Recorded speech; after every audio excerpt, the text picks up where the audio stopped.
So our first speaker is Dr. Wes Geminn. He is the Chief Pharmacist and State Opioid Treatment Authority for the Tennessee Department of Mental Health and Substance Abuse Division of Clinical Leadership. Dr. Geminn graduated from the University of Tennessee College of Pharmacy and completed a postgraduate residency in managed care and psychiatry with Tennessee Department of Mental Health and Substance Abuse Services. He is currently board certified in psychiatry by the Board of Pharmaceutical Specialties from Nashville, right? Yep. All the way from Nashville to join us. Give a round of applause for Dr. Wes Geminn.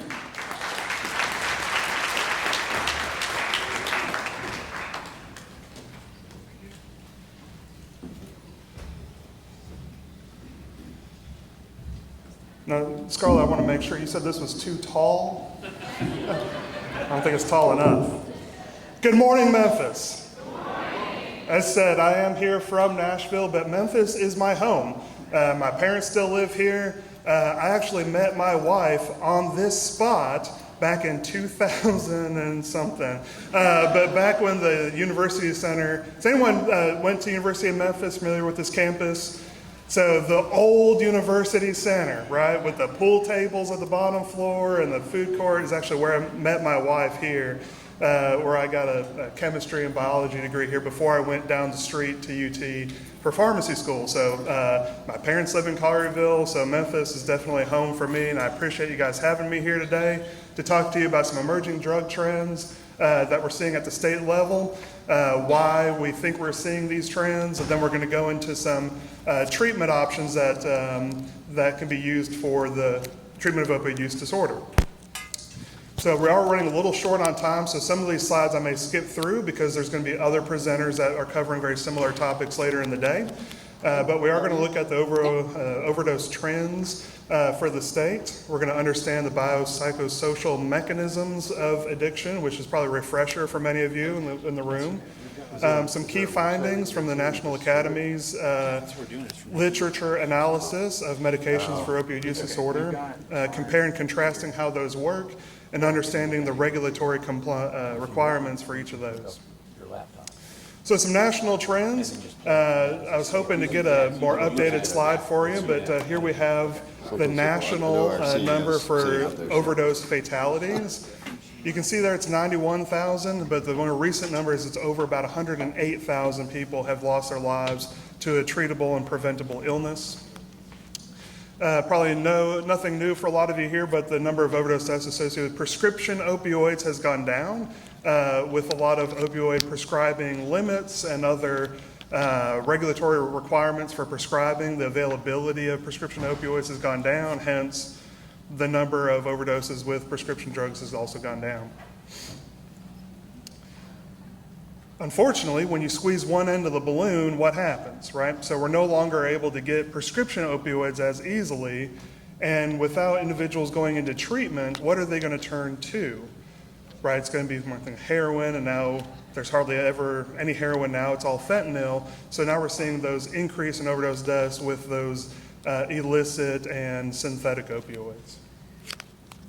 So here's, you see a little data trend. You can see the green line where any opioid's going down, but you see that very sharp increase in that black line. That's your synthetic opioids. That's where your fentanyl is. And you can see where it just exploded back in 2015, 2016. So in Tennessee, again, we do have some 2021 numbers. So there was a little over 3,000 fatal overdoses in Tennessee in 2020, and in 2021, that was 3,800. So again, we have some other speakers a little later today. It's going to break that down, even tell you what's happening here in Shelby County. And then there you can just see where the trend has been over the past couple of years. And you can add a red line that goes even higher up to 3,800. And as you're breaking it down by type, this is what we see in the state. So the previous colored line was the national trends. Here are the state trends, and you can see the exact same thing. So one of the things we look at national trends, because it's only a matter of time before we see the same thing in Tennessee. So we've heard from some people like, oh, that's a Philadelphia thing. Oh, that's a New York thing. That's really not the case. It's only a matter of time before it gets to Tennessee. So when you overlay this map to the one I previously showed at the federal level, you can see they're very similar. So you can't ignore what's happening at the national level and not think that it's going to happen here. So pop quiz for everybody. I know I'm a pharmacist. I promise don't intend everyone to be a pill identification expert here. But anyone have a guess what this pill is? Caused a lot of overdose deaths back in the early 2010s. So oxycodone, if you were to bring this drug to a pharmacist, he puts his little pill ID and comes up, oxycodone 30 milligrams. But if you ask the TBI what's in it, it was fentanyl. So again, it's not really new, it's been around a couple of years, the pressed fentanyl. So individuals are able to get these pill plates and these dyes to make it look like prescription opioids. But of course you can't get prescription opioids, so they basically cut it with fentanyl to produce a much more powerful effect. So now it's now referred to as Fent or pressed blues, that if you are buying pills on the street, more than likely it's going to be fentanyl. So one more. Anyone have guess what this one might be? It looks like a Xanax, right? It says a Xanax bar. So it's a 2 milligram Xanax, which we know is a benzodiazepine. Anyone want to guess what's really in it? Fentanyl. So think about how dangerous that is. If you had someone expecting a benzodiazepine, but it's actually a very powerful opioid, what could happen? Right? You might have someone's aunt that ran out of her prescription benzos, but her friend knows her nephew knows somebody and buys this and then would immediately overdose. So it's very dangerous. This one, it's a little grainy. This looks like a generic Percocet, but what do we think is in it? Fentanyl and Xanax in the same pill. So again, if you had someone who's only tolerant to opioids or just tolerant to benzos, I mean, surely this is going to make someone overdose and potentially die. So we are seeing these in Tennessee and even more like it. These are just a couple of examples. It's not just pressed to look like oxycodone, where it's an opioid, and then fentanyl, at least it's an opioid. But we're also seeing other pressed pills that don't look like opioids, but actually has a very powerful opioid in it. So it's very dangerous to even experiment. So this is what it looks like. This is actually one in Tennessee that is pressing those counterfeit pills. The little metal wheel thing there is that where they actually press the pill plate to shape the pills. And then the other containers have the drug, some binders, and a dye. And of course your vacuum sealer for freshness. So this one can do about a few hundred an hour. But if you put a V8 on it, this thing can do thousands of pills an hour. So basically purchased probably from a shut down pharmaceutical company that can buy these pill plates off the black market, and you can press thousands of pills an hour with that. So again, originally these were pressed to look like counterfeit, right? We knew that the prescriptions was hard to get.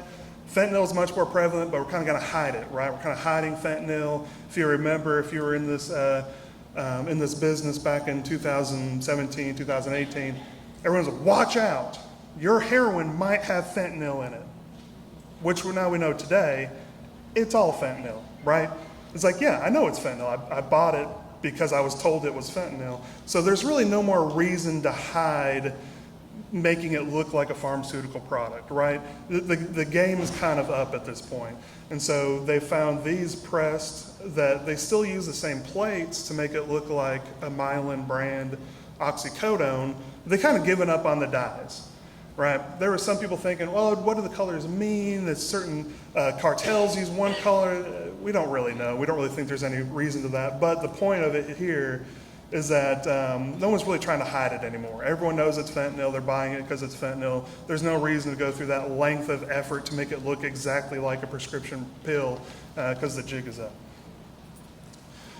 So some other emerging trends that we're seeing in Tennessee is xylazine. Everyone here heard of xylazine? Raise your hand. Xylazine and tranq. Yeah. And then how about the nitazines? People hear about the nitazines. So we'll go through these a little bit more in depth. So xylazine is the latest emerging drug trend. They first saw it a couple of years ago, predominantly in Philadelphia. However, it has been detected here in Tennessee quite a few times. So it is here in Tennessee right now. Xylazine is an animal tranquilizer, hence the name tranq. It's a sedative. It is not approved for human use. It has not really been studied in human use. but they are adulterating fentanyl with it to extend the effects of the fentanyl. Now, it doesn't do anything to the fentanyl molecule itself. It doesn't inhibit its metabolism. It doesn't make it work better. However, it produces very similar symptoms, and they lay on top of each other, and it lasts for a longer amount of time. So it kind of prolongs that, that nodding effect that people get from using fentanyl. So it's very structurally similar to phenothiazine. So for our providers in here, phenothiazines are also what we call first-generation antipsychotics. So your Haldols and chlorpromazines are phenothiazines. The pharmacology of it is really not well studied. Again, it's only approved for veterinary use. It acts very similar to an alpha-2 agonist, like a drug like clonidine. You may be familiar with clonidine. It's used in a lot of like opioid withdrawal management protocols. So it may work very similar to clonidine. For those of you familiar with hospital medicine, it has the same mechanism as dexmedetomidine or Precedex that you use prior to surgeries. But again, only used mainly in horses and cattle. It goes to work in just a couple of minutes, and it lasts about 4 hours, which is longer than the effect of fentanyl. So how this drug works, if you guys remember from your anatomy class, this is the picture of two neurons, right? Two nerve cells talking to each other. And it's a little bit hard without a pointer. So I'll just, can you hear me in the back? All right. So you got xylazine right here. It binds to that top neuron to shut it off. So it prevents that signal from moving down the chain. So you think about it like an electrical system, it basically turns off that electrical system. It's like an auto off switch. Hence in surgery, it knocks you out, cuts off your electrical system. So that's basically how xylazine works, by turning you off. So one of the dangers with xylazine is not known to be reversed by naloxone. It is not an opioid. It does not work on opioid receptors. Therefore, naloxone will not work on it. However, you are still going to give it, because if you come across someone with a suspected overdose, you don't know if it's tranq, you really don't even know if it's an opioid, and there's no harm in using Narcan, right? There's no harm in using naloxone. The one thing that may help by using the naloxone, even if they don't immediately wake up and regain consciousness, xylazine has a much lesser effect on respiratory breathing. So you might notice a return of breathing because you've knocked the opioid fentanyl off, but they're still unconscious because of the xylazine. But at least they'll be breathing, getting that oxygen back to the brain, have a lot better outcomes once they get to the emergency room, right? So you're still going to use naloxone even if you think tranq is involved. Right now, again, we said the same thing with fentanyl, that most people are unaware of the exposure, right? So there might be xylazine or tranq in their fentanyl sample that they're using, and they may be unaware of it. But again, just like fentanyl, in a couple of years, they may know and be purchasing it because it has this extended effect. One of the biggest problems with xylazine are these horrific skin wounds. And because it's early and I respect you guys too much, I did not include any pictures. But if you want to take your safe search off your Google and see some of these pictures, it's pretty bad. I mean, you're talking, you can see bone and tendon and everything else. So repeated exposure can lead to these severe necrotic, meaning skin death, skin ulcers. So they're very complicated and difficult to treat. It has very complicated wound care, often requiring hospitalization and high-risk wound care. Some health systems often have to refer these people to their burn units because of the complicated wound healing. Requires like prolonged intravenous antibiotics and often leads to amputation. So here are some other symptoms that you may notice: the narrow pupils, slowed heart rate. It can actually cause low or high blood pressure. Obviously a decreased level of consciousness, which is the desired effect, and then these skin ulcers. Right now it's very difficult to detect, right? On your regular point of care cups, the drug tests that you buy off the shelf are not going to be able to detect xylazine. It's going to be required to go to a send-off lab, and you have to specifically request that it be tested for. It is not on a routine panel. And it takes about 3 to 7 days to get that back. So it's very difficult to monitor for in the community. So with these skin ulcers, the reason why we think this happens, it is a vasoconstrictor. So think about your veins and arteries, your capillaries, it shrinks them. So it decreases the amount of oxygen that can get to the skin, right? And we need oxygen to the skin for it to be healthy, right? Has anyone ever used a freeze away for a wart or a skin tag? Taking off the skin tags the old way where you tied a piece of string around it until it fell off. What were you doing? Reducing the amount of oxygen that got to that little skin tag, and then it turned black and it fell off. So what happens if you're decreasing the amount of oxygen to get to that skin from the inside because of this drug?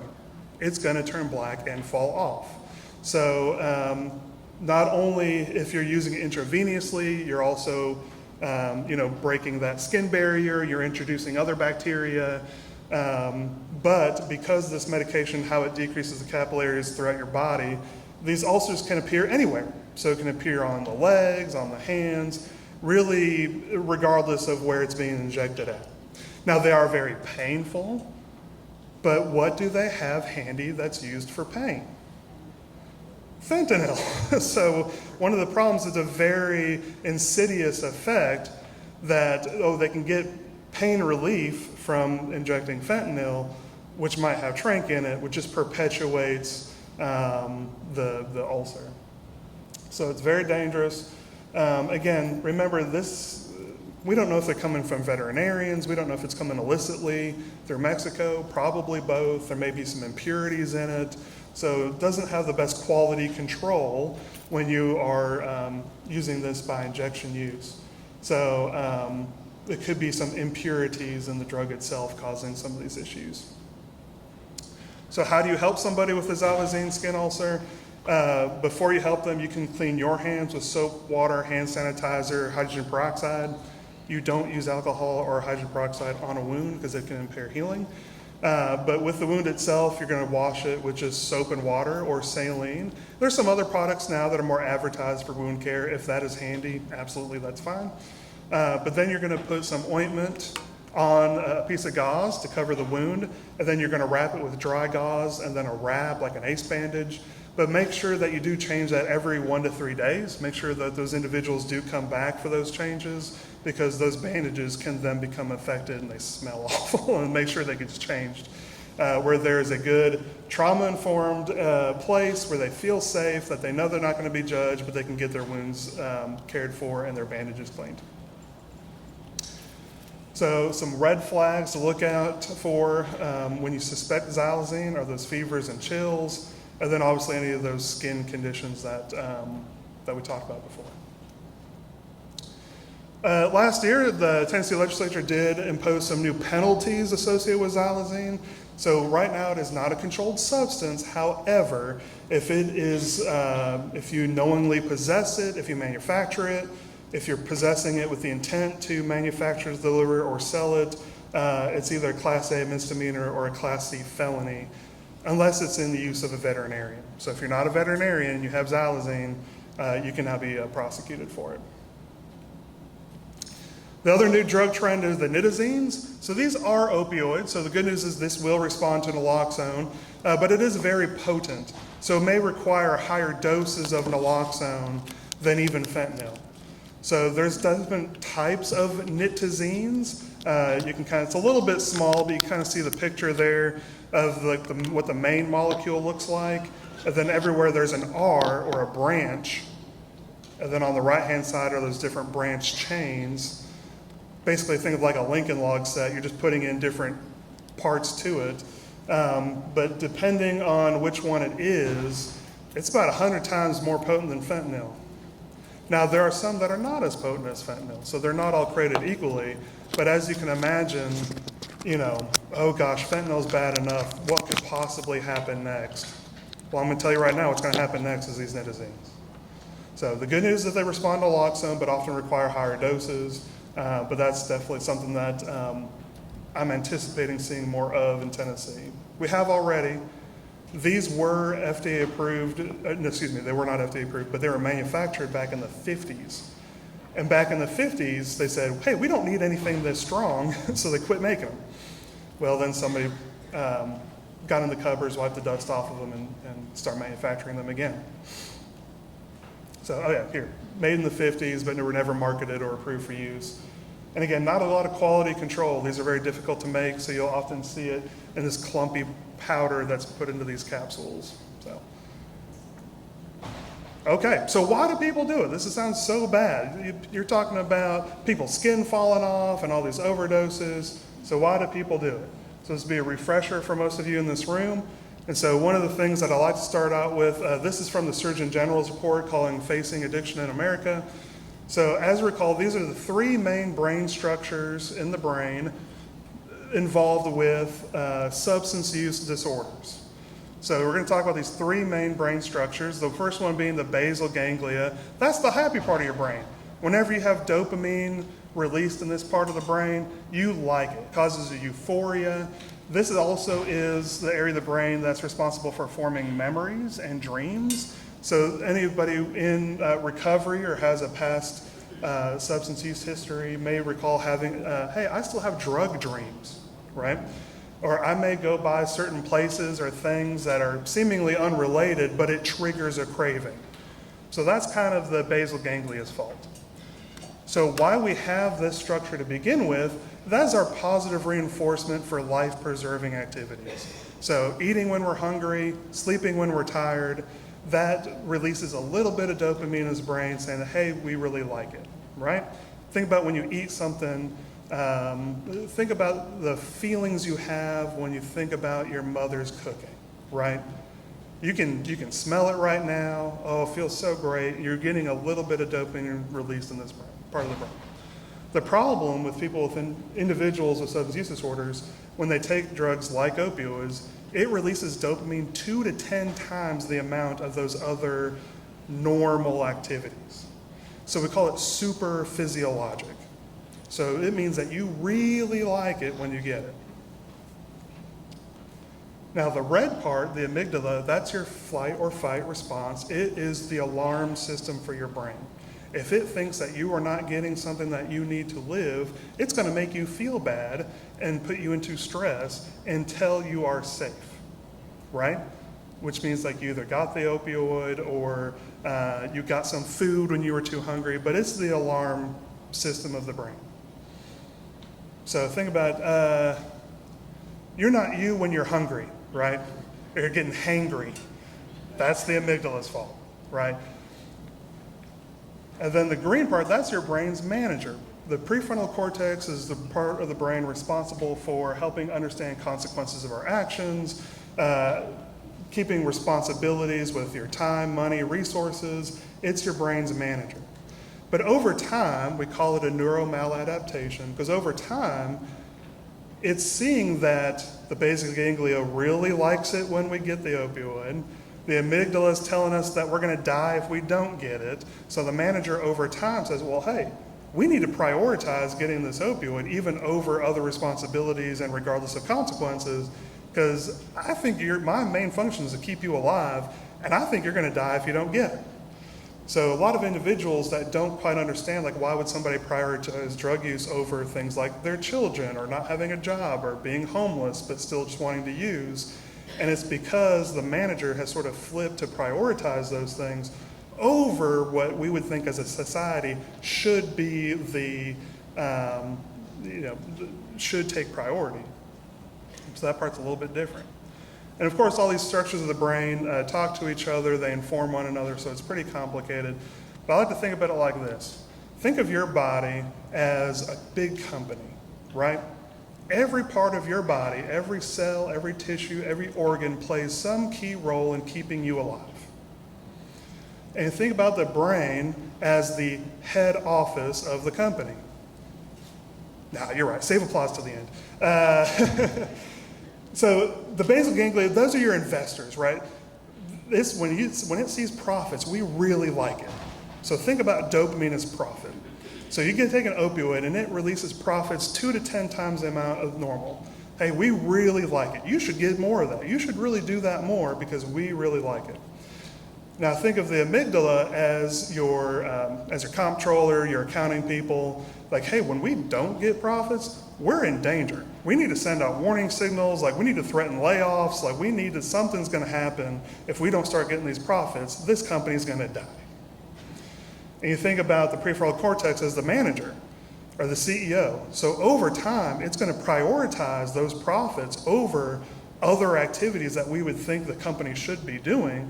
Because if it doesn't get it, like, hey, my investors really like it when I get it, my accountants are telling me the company's gonna tank if I don't get it, so I'm gonna prioritize everything to make sure that we get that profit, because otherwise, I think this company's gonna die.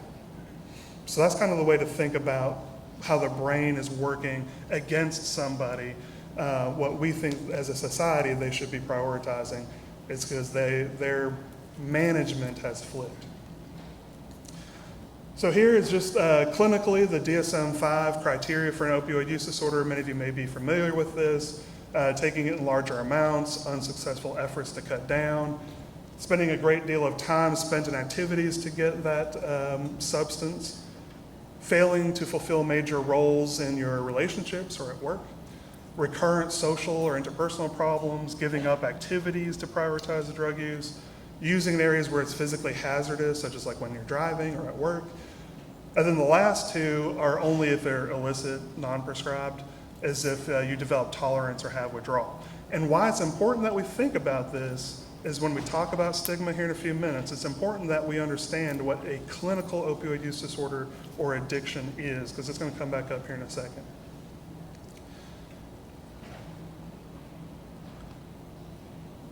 Okay.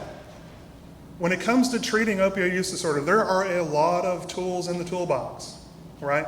When it comes to treatment, harm reduction, recovery, wraparound services. I'm going to spend the next couple of minutes just talking about the medications. Now, I put that over the stapler because I personally feel like medications kind of help hold somebody in place, especially when you have clients or patients who go AMA, they're leaving because they're in withdrawal, that manager really hasn't flipped back yet. The medications can really kind of help hold someone in place while you get to work with these other tools. It's very difficult to do a lot of adjustments when their brain is still on fire for whatever substance it is that they're misusing. So the medications kind of help hold someone in place. If you're unfamiliar with this document, it's really great, especially if you're trying to educate people about medications for opioid use disorder. The National Academies has a wonderful literature analysis of medications for opioid use disorder.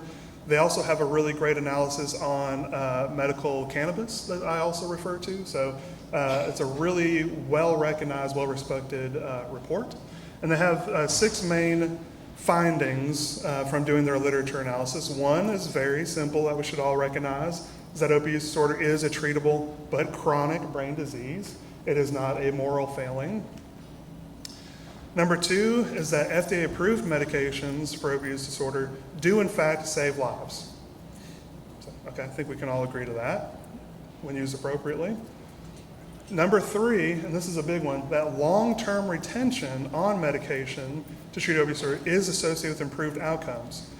There are very few outcomes that you can measure that are statistically significant to reduce long-term negative consequences than retention. The longer somebody is retained into treatment, which could be medications or not, but the longer that somebody is engaged in treatment and in recovery, that's actually the only outcome that has statistically been proven to reduce negative consequences in a long term. So long-term retention is key. The lack or of availability or utilization of behavioral interventions does not justify not using medications. So this one, people kind of get wide-eyed, like, what do you mean? This means that, hey, if medications have to come first, then fine.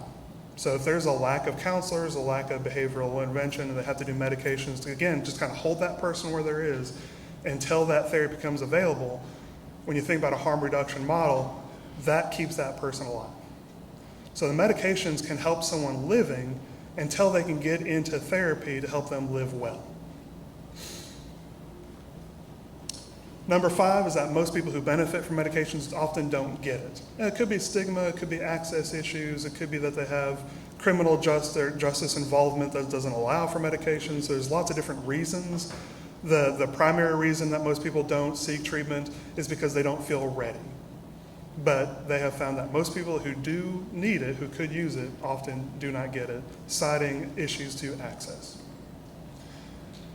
Number 6 is that it is effective in all treatment settings. I think when this one calls out things like housing, that you shouldn't deny housing or any social services because they take a particular medication. So regardless of the treatment setting, we can't be restricting access to medication. And then that other one also included justice involvement. So housing, criminal justice settings like jails or prisons should be offering medications when appropriate. And then number 7 is confronting major barriers. So this talks about, hey, we really need to look at barriers to accessing treatment like regulatory payment reasons. So the medications themselves, so there are 3 FDA approved medications. You have an opioid antagonist, which is like naltrexone or Vivitrol. It turns the light bulb off and keeps it off. You have products like buprenorphine that lights up the bulb a little bit of the way. Even if you give a lot of it, it only lights it up halfway. And then you have medications such as methadone that light up that light bulb all the way. And so here you can kind of see that in a graph setting here. The left side being that opioid activity. On the very bottom, naltrexone has no activity at the opioid receptor, buprenorphine is about halfway, and then methadone lights it up all the way. So the purpose of using medications for opioid use disorder, it does help establish the homeostasis of that reward pathway. Think about that brain, think about that brain's manager. If you kind of hold somebody in place where they're no longer seeking those profits of that dopamine release, it can kind of help renormalize that manager, that brain's manager. It does help restore emotional decision-making capacities. Of course, it does control withdrawal symptoms, which are a common reason people go out and use illicit opioids. So prevents withdrawal symptoms, helps with cravings. It blocks the effects of illicit opioids that they may take on top of it. And when it's coupled with behavioral interventions, enhances that salience of natural rewards, reduces stress, improves self-regulation, and help avoid relapse triggers. Once somebody is on medications, here are the goals that we're looking for. Obviously, we want to reduce mortality and morbidity, but also reducing drug-related crime, increasing retention and treatment, increasing relationships with their family and friends again, those healthy relationships. Many of you may be familiar with Dr. Lloyd. He says the opposite of addiction is relationship. So helping people increase connections in those positive relationships. Some of the issues that we see with people on medication or when talking about medications, oh, you're just switching one addiction from one addiction to the other. And this is where we're going to kind of think back to what an addiction is. So we have very clear criteria of what an addiction is: the ongoing use, the using it when it's hazardous, the inability to stop, those tolerance effects. But when you get somebody on medication, regardless of which one it is, you don't see those symptoms anymore, right? So true, somebody still has an opioid use disorder, but if they don't have any of those symptoms, how can you say it's trading one addiction for the other? When you look at the textbook definition of addiction, they don't actually meet that criteria. Now, sometimes addiction is used in like a colloquial sense, sort of like engaging their behaviors. And even with that, if somebody is on medications and engaged recovery and they are not exhibiting those behaviors, even in a colloquial sense, it's not an addiction, right? Now, they may become tolerant to it. They might withdraw if they don't get it. But again, remember, if we said if that's on a prescribed drug, that those don't count towards the criteria. However, there has been significant studies that show if you force somebody off of it before they're ready, it increases the rate of relapse and overdoses, and it increases those negative consequences when they're done. So if you look at studies like, hey, we're only going to give you this for 4 weeks and then you're done. Or hey, we're only going to use this to help you detox, and we're not going to give it to you anymore, and you force somebody off of it before they feel ready and before the provider agrees that they're ready, you do see those negative consequences. That's not to say somebody needs to be on it forever, But if you force somebody off of it when they're not ready, their environment's not ready, they don't have those wraparound services stood up, you are going to see those negative consequences. This comes from the VA, so their academic detailing that they train their providers with. They also agree that with opioid medications reduces HIV risky behavior, such as injection drug use. It reduces drug-related criminal behavior. There's been other studies when establishing clinics for medication for opioid disorder. It doesn't really have any effect on property crime, but it has a huge reduction in drug-related crime in that area where these facilities exist. Obviously decreasing cravings and reducing other opioid use. So we talk about stigma. Even people in recovery who might use medications might still self-stigmatize. We even see some individuals that stigmatize others for using a different medication. So if you have somebody on buprenorphine, they may stigmatize somebody who's on methadone, or vice versa, or include Vivitrol in there. So it's still very stigmatizing. So not only helping community members with people in your own clinic, but also training people not to stigmatize themselves or others. So having them refrain from those stigmatizing language like, hey, don't refer to yourself as a junkie. That just kind of helps perpetuate this thing. So talk a little bit about methadone. It is that full agonist, lights up that light bulb all the way. It is a little bit more difficult to use. It has a lot of drug interactions and some safety issues, so they can only be used in very specialized programs right now. This is from the original paper that first studied methadone use back in the 60s. It's very interesting. So Dr. Dole and Niswander, they said that, hey, when we gave people methadone to people who were addicted to opioids, we found two main things: relief of narcotic hunger, which we now call cravings, and the induction of sufficient tolerance to block the euphoric effect of diacetylmorphine, which is the generic name for heroin. So they found, hey, they no longer crave, and even if they use heroin, they don't feel the effect out of it, which is great.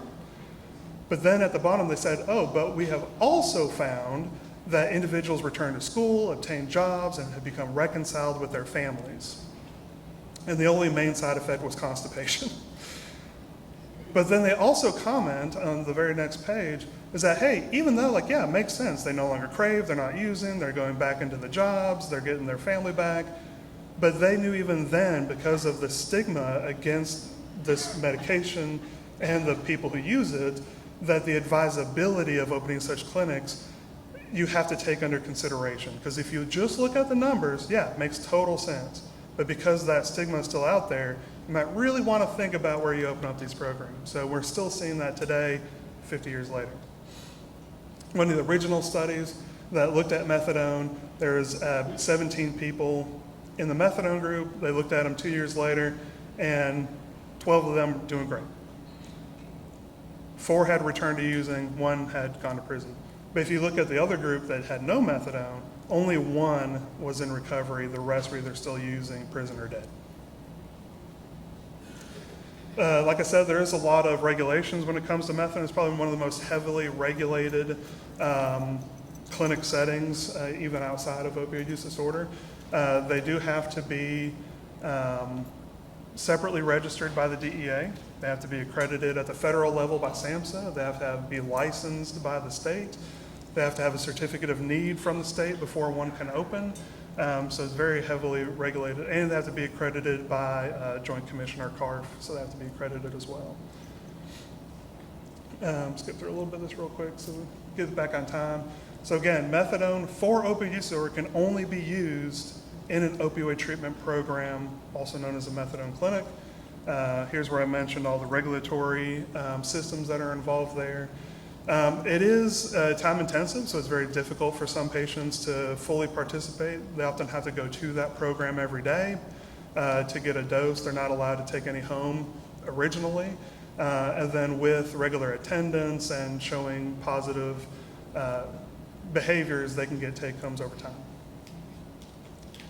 So right now there are 22 licensed OTPs. We have some members from OTPs here in the room today. It's very good to see them, but there are 4 in Shelby County. But you can see there's a lot of rural areas in Tennessee that just don't have access to methadone at all, unless they're gonna drive 1.5 hours especially if you're in the Upper Cumberland, and some do. So talk a little bit about buprenorphine, but we're going to go kind of quick. Buprenorphine is available in multiple different brand names. It only lights up that light bulb halfway. So even if you give a lot of buprenorphine, there's only a limited effect. So it's a little bit safer to use in a more broad outpatient setting. It was originally discovered in 1966. There was a paper in the late 70s that said, hey, this will be great for addiction. But it wasn't until, the little copy of the paper there that said, hey, this will be great for addiction. But it was not actually used for addiction until the early 2000s. So almost 20 years later was it finally approved and able to be used for opioid use disorders. Now this is my slide telling you about the data waiver. You had to have, the prescriber had to have a special registration to be able to do it. They got rid of it. So earlier this year, there's no more data waiver. It can be prescribed like any other Schedule III controlled substance. No other special regulations are needed at the federal level. And that's just talking about President Biden signed it after Christmas last year. So effective this year, no more data waiver. Anyone can be able to prescribe it. There's additional state regulations. That's a whole nother 30 minutes. If you're interested in specific regulations for prescribing buprenorphine, I'll be here all day. So there's a little bit about buprenorphine. Works really well. It is a sublingual tablet that can be absorbed under the tongue. When that went generic, it was like, oh, well, now we have a film strip that can be used under the tongue. Then the strips came generic, like, whoa, now we have a long-acting injection that you can use. So they're consistently evolving the dosage form once they become generic. So a couple of different forms you can use. Sublocade works really well. It's a monthly injection. You just put it in the abdomen. It lasts a month. The only downside is the cost. It costs like $1,600 a month out of pocket. So it's very difficult to access, especially for individuals who are uninsured. But people who do use it seem to really like it. And for people who have a goal to come off of it, seem to have an easier time coming off of buprenorphine after using the injection. And I think it's because they're not using a pill every day. It's kind of like smoking cessation, that oral fixation. They know that they can feel normal, that they don't have to use a medication every day. It's kind of psychological, helps them come off of it. It is very restricted in who can do it. It can only go straight to the provider that's going to inject it, because if you inject it in an IV, it could kill you. All right, if you're interested in the statistics around buprenorphine prescribing, the Department of Health has published a really great buprenorphine report. If you just search Department of Health, buprenorphine report, it's really great, telling you heat map, where it's being prescribed, who's prescribing it, et cetera. Again, a couple of select laws here. I think the slides are going out afterwards. You can look at it, but we're running late on time here. Now naltrexone, which goes by the name brand Vivitrol. Remember, it turns that light bulb off and keeps it off, right? So it's really great. So if that light bulb stays off and somebody tries to take an opioid, it just blocks it, right? So it's a waste of time and money because they don't get any effect out of it. The only downside with Vivitrol is because when it turns it off, if there was an opioid there to begin with, and you suddenly turn the lights out on it, you're going to go into withdrawal. So the only downside of Vivitrol is making sure that somebody stays abstinent from opioids for 7 to 10 days before you administer it. Otherwise, you're going to put them in withdrawal and they're going to feel really bad. So, but if somebody's leaving a residential setting, an inpatient setting, they're leaving a jail or a prison where you know they haven't had opioids in the past week, yeah, great. It reduces the risk of overdoses because even if they leave that supervised area and they go reuse, it's going to block it. So it works really well, but it has to be initiated appropriately. If you look at the studies around Vivitrol, it is not inferior to buprenorphine. That long-term outcomes is the same as buprenorphine. But that's only if you exclude the clinics that did not initiate it appropriately. They had a couple of clinics that didn't follow the study protocol and gave it to people after they had opioids. They got really sick and they left treatment. So if you include those numbers, it looks inferior to buprenorphine. So the only thing I would say here, it is a great drug, should probably be using more of it, but you have to be really careful where you start it. And so here's just a little bit of what it looks like. That opioid free for a week is probably the only downside of Vivitrol, but it should be probably used more often. So again, I will end that there, the summary. It's never been more important to help embrace people using medications and to destigmatize them. It really can help people alive while you can work on them with those other tools to help them live well. Because of that specialized setting, the agonists like buprenorphine and methadone are considered first line, with Vivitrol being a very close second line agent. But in the real world, the best treatment is the one that somebody can get, right? So it is that access where they're able to get it. So it doesn't matter if something in their blood says, yep, methadone is a drug for you. If they can't access it, that's not very helpful. So the best treatment is the one that patient has access and is agreeable to. So I ran a little bit over time. I thank you so much. I will be here the rest of the day because I'm excited to hear the next speakers. So if you have any questions at all, I went really quick over something that you were interested in hearing more about. I'll be sitting in the back. And again, I thank you very much. Thank you to the Memphis Area Prevention Coalition for having me. And thank you all so much for being here.